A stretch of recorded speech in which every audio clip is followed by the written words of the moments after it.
একমাত্র জমিয়ত, খেলাফত, মজলিস এই সমস্ত হকের ব্যানারে থাকার কারণে আজকে আমার আকাবিরদের মাথা হাতে চলার কারণে আজকে আমার এই অবস্থা। তা ছিল আমার ওই নারায়ণগঞ্জে বক্তব্য দেওয়ার কারণেই আজকে আমার জাতির কাছে এইভাবে কলঙ্কিত করা হইতেছে। ও কিন্তু হাফিজুর রহমান ভাইয়ের আর আমার বিষয়ের বক্তব্য কিন্তু ও কিন্তু কটূক্তি করছে, ওইটা দেখো। ওইটার উপর ভিত্তি করেই কিন্তু সে আমাকে জব্দ করার জন্য আমার ব্যক্তিগত পারিবারিক কিছু এখানে টেনে নিয়ে আসছে। আসসালামু আলাইকুম। আলহামদুলিল্লাহ। হ্যাঁ ভাইয়া, কি খবর? আমি বিষয়টা দেখে, খবর তো বুঝেনি, বিষয়টা দেখে মাথা পুরা ইয়া হয়ে গেছে। আরিফ কোন জব্বার বিষয়ে বলো ভাই, বলো ভাই। বিষয়টা তো আপনি বুঝতেছেন না। আরিফ জব্বার যে বিষয়টা ফেসবুকে লিখছে, ওই যে আমার আব্বা। হ্যাঁ হ্যাঁ, আপনার তো আমি যা বুঝতে চাচ্ছি, আপনার কাছ থেকে শুনি আগে, তারপরে কথা বলি। এটা আসলে আরিফ জব্বারের সাথে আমার সকালে কথা হয়েছে ভাইয়া। বিষয়টা হলো যে আরিফ জব্বার হুট করে ওই কিছু মুখালেফ লোক থাকে না, মুখালেফ লোকের মাধ্যমে খবর টবর পাইয়া ও একটু শিওর হইয়া এটাতে দিছে, কিন্তু আসলে বিষয়টা পুরোপুরি জানে না। আমাদের মা বাপ নিয়ে একটু ঝামেলা আছে। হ্যাঁ, বিশেষ করে আমার ঝামেলা বলতে আমার মা আসলে আমার গর্ভধারিণী মা একজন আর আমার পালিত মা একজন। হ্যাঁ, তো এটা তো আর ভিতরের কথা তো জাতি জানে না। কিন্তু রিক্সা চালায় কি বাবা আমার কারণে নাকি বাবা তার স্ত্রীর কারণে রিক্সা চালায়, এটাও কিন্তু জাতি জানে না। তো অনেক কথা আমার কাছে রেকর্ড করা আছে। যাই হোক, একটা বিষয় যেহেতু ছড়ায় গেছে, অসংখ্য ধন্যবাদ রফিক তোমাকে ভাইয়া যে তুমি আমার কাছে জানতে চাইছো। না না, জানতে চাইছি না, শুধু আপনি আমাকে ক্লিয়ার করে বলেন আরিফ জব্বার কেন। আলহামদুলিল্লাহ আমরা ফেসবুকে বা অনলাইনে এতটুকু অ্যাক্টিভ বা এত পরিমাণ আমাদের ফলোয়ার আছে বা এমন কিছু পার্সন আছে যারা আমরা যখন এটা নিয়ে বলা শুরু করব তখন এই বিষয়টা এরা দামাচাপা খেয়ে যাবে। আমি তো এখন আপনার পক্ষ নিয়ে বা আপনি যেভাবে বলবেন সেভাবে লিখবো, কিন্তু আমাকে তো জানতে হবে বিষয়টা কি। আপনি আমাকে একটু সুন্দর করে বলেন। না, বিষয়টা হলো কি, ওই আমার যে মা আছে না রফিক, আপনার পালিত মা নাকি নিজ মা, একটু বুঝাই বলেন। এটা আমি রফিক আমি নিজেই জানি না আমার আপন মানার পালিত মা। কারণ ঘটনা হচ্ছে আমি অনেক ছোট থাকতেই, আর আমাদের মুরব্বীরা জানে, আমি অনেক ছোট থাকতেই প্রায় 9 বছর বয়সে আমি চলে যাই বাড়ি থেকে। যে আমি পাবনায়, উত্তরবঙ্গে, রাজশাহী, নওগাঁয় প্রায় 11, 12, 13 বছরের মতন আমি একা একই জীবন যাপন করি, মানুষের বাড়িতে লজিং লেখাপড়া করি, এই আর কি। তারপরে যখন আমি সামান্য একটু বিস্তার লাভ করলাম, ওরা তখন এরা আমার খবর টবর দেয় না, এরা আমাকে নিয়ে আসলো যে ছেলে আমাদের সন্তান, ঠিক আছে। তো পরে নিয়ে আসার পরে এখন আমার তো ভাই মা বাপ নাকি, আমি ওইভাবে তাদের খেদমত করা শুরু করলাম। কিন্তু পরে তারা আমার এমন অবস্থা, মাঝে মধ্যে ব্ল্যাকমেলও করছে, কথা বুঝছেন, করছে, মানে টাকা পয়সা দিলে টাকা পয়সা রাখে না, এটা সব আর্দাবাদের মুরব্বীরা জানে। এখন বিষয়টা হলো যে আমার প্রশ্ন হলো যে আমার বাবা হইয়া কেন রিক্সা চালাইবো বা কেন সে দুর্ভিক্ষ জীবন যাপন করবে? আল্লাহ কি আমাকে একসময় গরিব রাখছে, এখন কি আল্লাহ আমাকে টাকা পয়সা দেয় নেই? এটা আমি আমার বাবাকে নিয়ে সেপারেট হই, আলাদা হই, বাবা আমার কাছে থাকবে। কিন্তু আমার ওই যে মাটা, এই মাটা আমার বাবার বসে থাকা বিষয়টা পছন্দ করে না, আমার বাবাকে কাম করতে বাধ্য করে। কিন্তু আমার বাবা কোনো কাজ জানে না, শুধুমাত্র একটা কাজই জানে। অর্থাৎ এটা তো রফিক আমি তো এটা অনেক আগেই বয়ানে বলছি যে আমার বাবা রিক্সা চালা আমাকে মাদ্রাসা পড়াইছে, এটা কিন্তু আমার একরার করা আছে। কিন্তু তারপরে আমিও রিক্সা চালাইছি। এইটা নতুন করে একটা বিষয় নিয়ে এসে এইভাবে জাতির সামনে তুলে ধরা, না এটা তো ভাই আপনি যেটা বয়ান করছেন আমি শুনছি নিজেও। আপনি নিজে রিক্সা চালাইছেন, আপনার রিক্সার ছবি দিয়াও ইউটিউবাররা ফেসবুকেও দিচ্ছে। তারপরে আমার এটাও একাধিক রেকর্ড আছে যে আমার আব্বা আমাকে রিক্সা চালায় মানুষ করছে, এটা আমার বলা আছে। আচ্ছা, রিক্সা চালায় মানুষ করা আর আপনি বর্তমান পরিস্থিতিতে আপনার বা আমার বাবা, বর্তমান পরিস্থিতিতে আপনার আমার বাবা এখনো রিক্সা চালায়, দুইটা কিন্তু এক হলো না। হ্যাঁ ঠিক আছে, কিন্তু এখন রিক্সা চালায় কেন? এই কেনটা তো আগে বুঝতে হবে, তাই না? এই কেনটা কিন্তু আমাদেরকে লিখতে হবে। আমাদেরকে হ্যাঁ, আপনার পক্ষে সাপোর্ট করতে হলেও কেনটা আমাদের জানতে হবে এবং লিখতে হবে। এই কেনটা হলো, আমার ওই মা, উনি আমার বাবাকে বাধ্য করছে যে রিক্সা চালাইতে হবে তোমার, রিক্সা না চালাইলে আমি তোমার ঘরে থাকবো না। আর এদিক দিয়ে আমি আমার আব্বাকে শর্ত দিছি যে আপনি রিক্সা চালালে কিন্তু আমি আপনাকে আর কোনো খরচ দেব না, আপনার খরচ যা লাগে আপনি আমাকে বলবেন, শরীর বিধান অনুযায়ী আমি আপনার খরচ বহন করব, ঠিক আছে? কিন্তু আমার আব্বা একটু সরল মানুষ ভাই, আমার আব্বা খুবই সরল মানুষ। আমার আব্বা এই গিরিঙ্গিতে বুঝা উনি হুট করে স্ত্রীর সিদ্ধান্ত মেনে নিয়ে উনি রিক্সা চালাতে বাধ্য হয়। কিন্তু পরবর্তীতে আমি বারবার নিষেধ করি, এখন আমি টাকা দিলে আমার ওই মা গ্রহণ করবে না, কথা বুঝলি?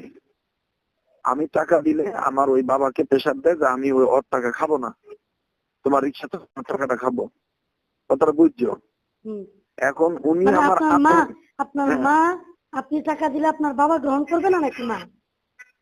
মা ও, এখন আমার মায়ের এরকম একাধিক অনেক আচরণ আছে, যেই আচরণে আমরা মানে একদিন হারায় ফেলাইছি উনি আমার গর্ভধারিণী মা কিনা। হ্যাঁ, কারণ একজন গর্ভধারিণী মা হলে তো এই ধরনের করে না, অনেক অত্যাচার অনেক কিছুই করছে। তো আমার বাবা আমার মার কথা মাইনা রিক্সা চালায়, কিন্তু এখন তো রিক্সা উনি চালায় না, এখন তো ওনার রিক্সা চালাতে দেই না, ঠিক আছে? আমি তো আমার বাপ মার খরচ দিতেছি, এইটা নিয়ে হঠাৎ করে আরিফ জব্বার এটা লিখছে, পরে আবার মনে হয় আরেকটা লিখছে, মনে হয় দুপুরে পরে একটা দেয় নাই নাকি? আচ্ছা, দুপুর পরে দেয় না, কিন্তু কমেন্টে নিচে কমেন্ট বক্সে ওটা লিখছে। আচ্ছা, আমি জানতে চাই আরিফ জব্বার আপনারে ফোন দিয়ে নাকি এই বিষয়ে জানতে চাইছিল যে এই বিষয় সমাধান করেন, বা এই বিষয়ে আপনার বাবা এরকম রিক্সা চালাবে কেন, পরে আপনি নাকি তারে মূল্যায়ন করেন নাই, এটা সত্য? না, এটা কি আরিফ জব্বার লিখছে? বলছে আমার সাথে। কখন? এই যে আপনারে ফোন দেওয়ার পরে আমি তারে ফোন দিচ্ছি, আপনি কেন এরকম লিখবেন, আমাদের ওয়াইজদের মানহানি, আলেমদের মানহানি, এটা তো শরীয়তপুর হিসাবের একা সম্মান যাচ্ছে। আরিফ জব্বার এই কথা বলছে যে আমি মূল্যায়ন করি নাই? আপনি নাকি তার সাথে যোগাযোগ করছেন, আপনি বলছেন যে এটা কেন সমাধান করেন না, কিন্তু আপনি এটার মূল্যায়ন করেন নাই, পাত্তা দেন নাই। সে বলছে যে ফেসবুকে আসার আগে এটা কেউ পাত্তা দেয় না। না না, আমার সাথে কখনোই আরিফ জব্বার এই কথা বলেনি, বরঞ্চ আমি ফোন দিয়ে বলছি। আমরা কিন্তু আপনি আমার সাথে কথা বলতেছেন মানে হলো আপনি যথেষ্ট প্রমাণ নিয়ে এবং সত্য কথাটা বলবেন দয়া করে। কারণ হলো আরিফ জব্বার আমার সাথে যে কথা বলছে, শুনেন আমি বলি, আমার সাথে আরিফ জব্বার যে কথা বলছে সেটা আমার এখানে রেকর্ড আছে। আরিফ জব্বার ইচ্ছা করলেও সে না করতে পারবে না। এখন যদি ঠিক আছে, এখন আরিফ জব্বারকে আমি নিজেই ফোন দিয়েছিলাম সকালে যে ভাই আল্লাহ তাআলা শুকর, এটাও বলছে যে আল্লাহ শুকর, কি বলছেন কাজী ভাই, তাইমুম সাদি ভাই, তারপরে ওই রেজাউল করিম আবরার ভাই, তাদেরকে নিয়ে আপনি বসতে চাচ্ছেন, এটাও সে বলছে। কিন্তু সে এটা যে বলছে আমাকে যে শরীয়তপুরি সাহেবকে আমি অনলাইনে আনার আগেই, ফেসবুকে পোস্ট করার আগেই উনাকে বলছিলাম এটা সমাধান করতে, কিন্তু উনি আমাকে পাত্তা দেয় নাই, কেউ মূল্যায়ন করে। এটা মিথ্যা বলছে। এটা যদি মিথ্যা হয়ে থাকে তাহলে তার সম্পূর্ণ কাজটাই বেঠিক, এটা আমরা প্রমাণ করব। তুমি একটু আমাকে কথাটা বলতে দাও না কেন ভাইয়া? তুমি ওর পোস্টের মধ্যে ঢুকে দেখো, ও কিন্তু আমার এই পোস্ট দেওয়ার আগে ও কিন্তু হাফিজুর রহমান ভাইয়ের আর আমার বিষয়ের বক্তব্য কিন্তু ও কিন্তু কটূক্তি করছে, ওইটা দেখো। ওইটার উপর ভিত্তি করেই কিন্তু সে আমাকে জব্দ করার জন্য আমার ব্যক্তিগত পারিবারিক কিছু এখানে টেনে নিয়ে আসছে ভাইজান। মূল হলো ওইটা, এইটা না। আচ্ছা, যদি তাই হয় তাহলে আরিফ জব্বার তো আর এমন প্রমাণ বার করতে পারবে না যেটা আপনাকে ফোন দিয়া বলছিল আগে, ফেসবুকে দেওয়ার আগে, যে আমি আপনার সাথে যোগাযোগ করছি। আরিফ জব্বার আমার সাথে কোনো ধরনের কোনো যোগাযোগ, আমি আরিফ জব্বারকে চিনি না। তাহলে এই কথা তো প্রমাণ হবে না যে আপনার সাথে আগের কথা এরকম রেকর্ড কোনো কিছু না না, অসম্ভব। ইনশাআল্লাহ তাইলে একদিন থাকেন আরিফ জব্বার যে কাজ, আমি বরঞ্চ আরিফ জব্বারকে এইটা বলছি আজকে ফোন দিয়া যে ভাইয়া আপনি যে পোস্টার দিলেন, আপনি তো আমাকে একটু জিজ্ঞেস করতে পারতেন আসলে বিষয়টা কি। তখন আরিফ জব্বার বলতেছে যে আমি তো সত্যি তো জেনেই তো হজরত আমি এটা পোস্ট দিচ্ছি। আমি কই এটা তো আপনি এক পক্ষর খবর শুনছেন, আর এক পক্ষ তো আমাকে তো নিয়ে আপনি লিখছেন। আপনি আমার সাথে একটু বসবেন না, আমার সাথে একটু জিজ্ঞেস করবেন না? পরে সাইমন সাদি ভাইয়ের কাছে ফোন দেওয়ার পরে সাইমন সাদি ভাই বলছে যে ওরে নিয়ে আমরা বসতেছি। ঘটনাটা যতটুকু সত্য ততটুকু না দিয়ে এইভাবে দেওয়াটা ঠিক হয় নাই। জি এখন তো মানুষ বাজে কমেন্ট করবে। যা হোক ভাই, আমার তকদিরে যা ছিল, আমার ওই নারায়ণগঞ্জে বক্তব্য দেওয়ার কারণেই আজকে আমার জাতির কাছে এইভাবে কলঙ্কিত করা হইতেছে। জি না ভাই আমি ভাই ভাই মাথা পেতে নিচ্ছি। প্লিজ জি প্লিজ ভাই, জি আমি একটা জি সান্ত্বনা দিই, আপনার সান্ত্বনা না, জি এটাই সত্য। আমাকে নিয়ে তো আপনার তো এটা হয়েছিল, আমাকে নিয়ে কি হয়েছিল এটা তো আপনি শুনছেন। আমি কান্নাকাটি করছি, আমার মা বুঝাইছে, মানুষ বিভ্রান্তি ছড়াবে। আপনি থাইমা বিশ্বকাপ যাবেন ভাইয়া। না, আপনি থাইমা হ্যাঁ, যাবেন না। আপনাকে আমি বলতে চাই, যা হোক জি। আপনি বক্তব্য দিচ্ছেন, যা দিচ্ছেন, এজন্য আপনাকে এভাবে একমাত্র জমিয়ত, খেলাফত, মজলিস এই সমস্ত হকের ব্যানারে থাকার কারণে আজকে আমার আকাবিরদের মাথা হাতে চলার কারণে আজকে আমার এই অবস্থা। আপনি শুনেন শরীয়তপুরি ভাই, আমি ভাই বলেই বলতেছি যে জি আপনি আমাদের বড় ভাইয়ের মতো। আপনি এই ব্যাপারে বিন্দু মাত্র হবেন না যে এই জন্য জি আপনি ওই বক্তব্য দিচ্ছেন বলে আজকে আমাকে এই হেনস্থা, না, হেনস্থার কিচ্ছু না। জাতির সামনে যত মানুষ বেশি বিভ্রান্তি চড়ায়, যদি আপনি সত্য থাকেন, এটা বড় হুজুর আমাকে বলছিল যেদিন আমি আর ওয়াজ করবো না বলছিলাম, হ্যাঁ, তখন বড় হুজুর বলছিল, বাবা ধৈর্য না ধরো, যদি ঠিক আছে তুমি যদি মাদানি, আমি সত্য বলি থাকো। জি আমার পারিবারিক বিষয়টাতে আমি একটু দুর্বল আছি। সেটা কি, আমার বাপ মা একটু ভিন্ন ধরনের। সমস্ত সংসারে কারো না কারো সংসারে এরকম মা বাপ থাকে। অবশ্যই থাকতেই এটা পারে। আমার শায়েকও জানে, আমার দেওয়ানোর তো জানে। বড় আমার বড় দেওয়ানোর বেটিদের পিতা মাতা অনেক সময় এরকম হয়ে যায়। এটা তো হ্যাঁ আপনার যদি দোষ না এখন থাকে, তাহলে এই হ্যাঁ বিষয়টা কেন এইভাবে আসবে? সেটার ইনশাল্লাহ হ্যাঁ, অবশ্যই সমাধান আছে। আমি তো বারবার তাদেরকে আমার কাছে রাখতে চাইছি, আমার খরচ দিয়ে আমি তাদেরকে রাখতে চাইছি। এখন তারা যদি কোনো মানুষের প্রলোভনে পড়ে, এবং আমার কাছে রেকর্ড আছে, তুমি জানো না মাদানি, হুম একজন বাবা একজন মা এইভাবে কথা বলে না, এভাবে ব্ল্যাকমেল করে ঠেট দিয়ে কথা বলে না, ধমকি দিয়ে। বরঞ্চ তোমার মতন একজন সন্তানকে পাওয়ার কারণে তারা শুকরিয়া আদায় করা দরকার অবশ্যই। যে আল্লাহ আমার একটা সন্তানকে স্টার বানাইছে। তারা এটা না, তারা ভিন্ন ধরনের হিংস্র মানবের মতন। তো যাই হোক, এটা ভাই তোমরা আলেম মানুষ, তোমরা ভালো করে তোমাদের আকল দিয়ে বোঝো।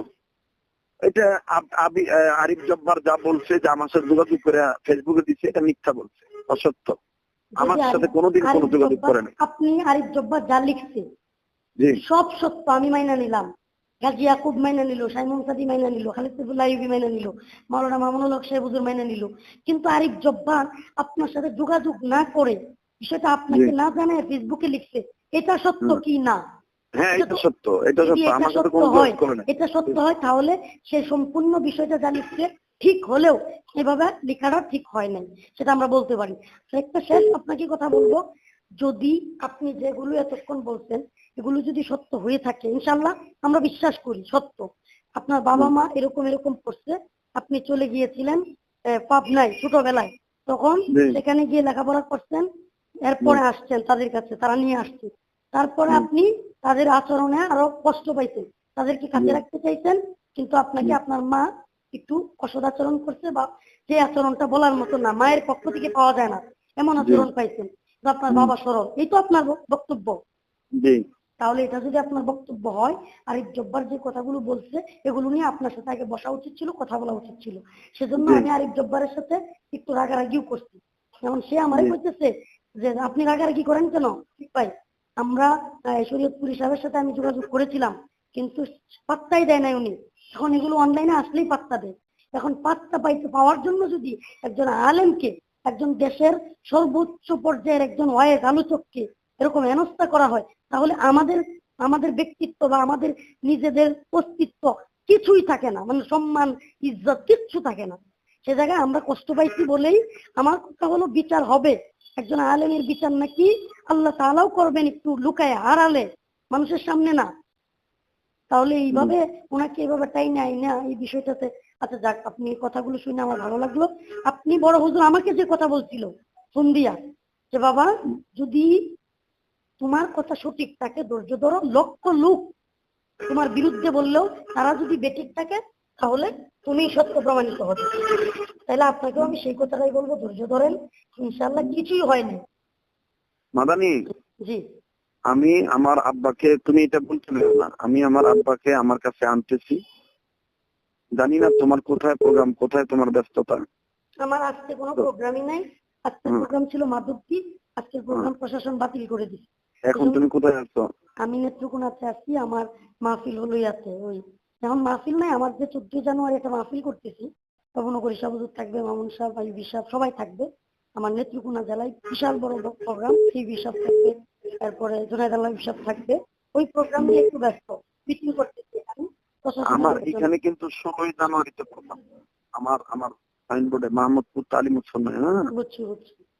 এটা কিন্তু 16 সমস্ত পীর মাসায়েখ থাকবে, বড়রাও থাকবে। তো তুমিও দাওয়াত গ্রহণ করো, যে লেখা রাখো, ইনশাআল্লাহ। আমি আমি আচ্ছা এখানে ঘন্টাখানিক বক্তব্য দিও। আমি আমি একবার মুসলমান। সকাল 9টা বাজে বয়ান করবে ইয়ামি মোহাম্মদ, তারপরে আপনি 10টা বাজে খোরশেদ আলম কাসেমি। অনেক খুশি হয়েছি আপনি যে আমার ফোনটা ব্যাক করছেন, আমি ফোনটা দিতেই আপনি যে বুঝছেন আমি যে এই বিষয়টা জানার জন্য ফোন দিছি। খুব খুশি হয়েছি, এরপরে ভালো দেখো, লাগছে। এরপরে দেখো, আর আরো আমার দেখো। কথা হলো আমার কাছ থেকে আপনার কাছ থেকে জানতে হবে, কিন্তু এরপর আপনি দেখো যদি না, দেখো আমার আখলাক সম্বন্ধ নিয়ে এখন ফেসবুকে তারা অনেক অনেক লিখতেছে, এই যাই করতেছে, লিখুক, সেই আমরাও করতেছে। লিখছি, আমি নিজেও হুম, লিখছি। এই বক্তা হুম, সাহেব যদি এটা করে থাকে, ঘটনা সত্য হয়, তাহলে হুম, আমরা নিজেরাও, আমিও লিখছি যে কঠিন বিচার হবে বা এমন মানে পদক্ষেপ নিব, এটা আমিও লিখছি কষ্ট পায়া। কিন্তু কারও কিছু থাকবে না যদি আপনার কথাগুলো সত্য হয়। হুম। আরো আল্লাহ তাআলা আপনার নাকাম আরো বাড়ায় দিবে ইনশাআল্লাহ। আচ্ছা, ঠিক আছে, দোয়া চাই না ভাই। আচ্ছা, দোয়া ছিল। আসসালামু আলাইকুম।